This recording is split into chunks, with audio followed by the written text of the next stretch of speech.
টানা 3 দিন নাইট করার পর ছুটি পেয়ে আমি আগে বাসায় যাচ্ছি, কেননা আমার নওগাঁ আসার পর আমি একবারও বাসায় যাইনি। মাঝখানে একবার আব্বু এসেছিল, তো যেহেতু আমার ঘুম হয়নি প্লাস জার্নি করছি, আমার অবস্থা খুব খারাপ ছিল, খুব একটা ভিডিও করতে পারিনি। যারা আমার রেগুলার ব্লগ দেখেন তারা তো জানেনই আমি নওগাঁয় কেন আছি। তো বাসায় আসার পর নিজের বাসার সংসার মানে নিজের রুমটা ঠিকঠাক করে রেস্ট, একদম ঘুম দিয়েছিলাম, সন্ধ্যাবেলায় উঠছি, তারপর একদম রাতের খাবার। সব থেকে পৃথিবীতে সুন্দর মুহূর্ত আর সুন্দর জিনিসটা কি জানেন? যখন আপনার সাথে আপনার বাবা মা একসাথে হেসে খেলে একটা মুহূর্ত পার করছেন। ঠিক এই মুহূর্তে আমার একদিকে আব্বু একদিকে আম্মু, সবার সাথে আমি হাসি আর কি করছিলাম। তো ওই দিন আর বেশি কিছু করি নাই। পরের দিন সকালবেলা একটু ভাবলাম ব্রাশ করতে করতে বাইরে যাই। এগুলো হচ্ছে আমাদের চীনা মুরগি প্লাস দেশি মুরগি।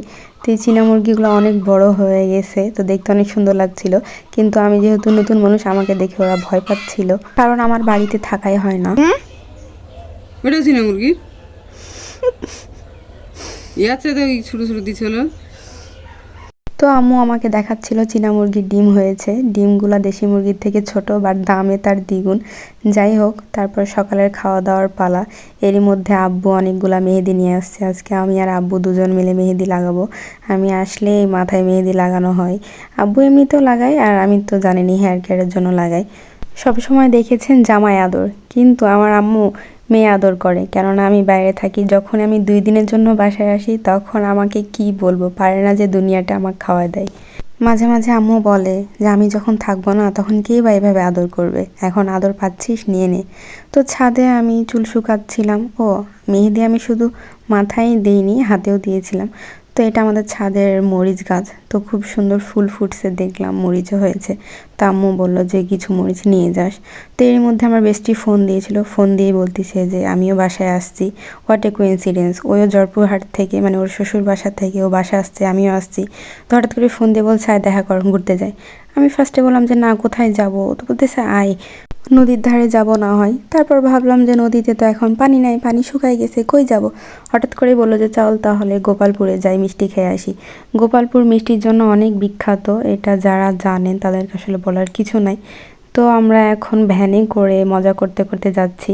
তো রাস্তার 2 পাশে শুধু মাঠ আর মাঠ, এই জিনিসগুলো দৃশ্যগুলো অনেক বেশি ভালো লাগে। তো অবশেষে আমরা পৌঁছে গেলাম। তো এখান থেকে আমরা ফার্স্টে গেছিলাম প্রাণ কোম্পানিতে। এখানে একটা প্রাণ কোম্পানি আছে, অনেক বড়, মানে ফ্যাক্টরি আর কি, প্রাণের সব কিছু, যেমন জুস, জেলি, আচার, ব্যাগ, অনেক কিছু এখানে আইটেম তৈরি করা হয়। তো আমরা সেটা ঘুরে দেখতে চাইছিলাম, কিন্তু বাইরে তো ওভাবে মানুষজনকে অ্যালাউ করে না।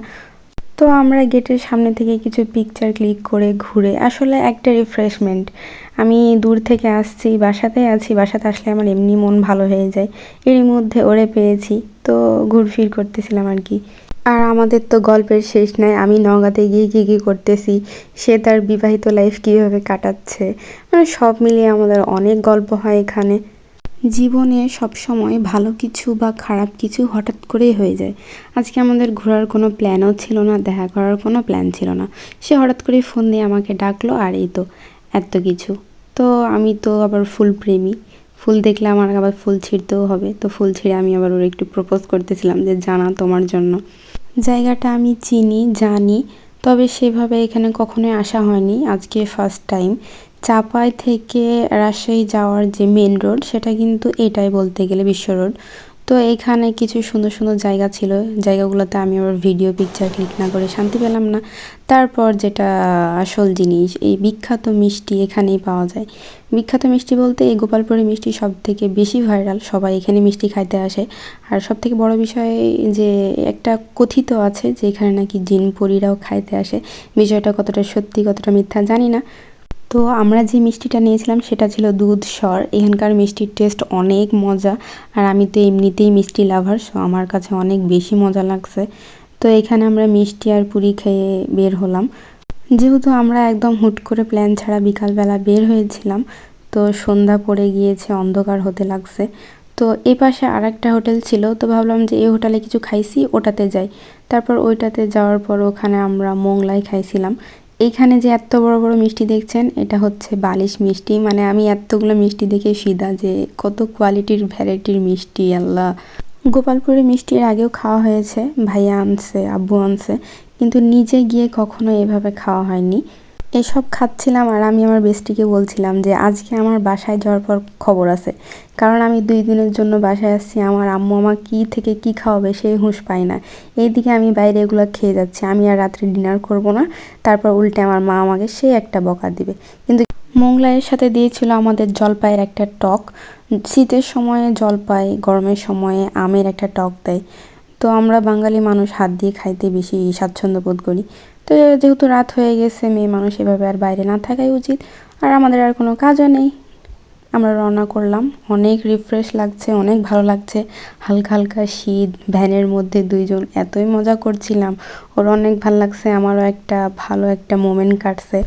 রাস্তায় যেগুলো দেখতে পাচ্ছেন এগুলো সব ড্রাগন ফলে লাইটিং সেট করা, দেখতে অনেক বেশি ভালো লাগতেছিল। সৌভাগ্যবান তো তারা যাদের লাইফ পার্টনার তাদের মেন্টালিটির হয়, সেটা হচ্ছে আপনার জীবনসঙ্গী বা সেটা আপনার ফ্রেন্ড। তা আমার বেস্টিকে নিয়ে আমার আসলে আর নতুন করে বলার কিছু নাই। আজকের ভিডিও পর্যন্তই। সবাই সুস্থ থাকবেন, ভালো থাকবেন।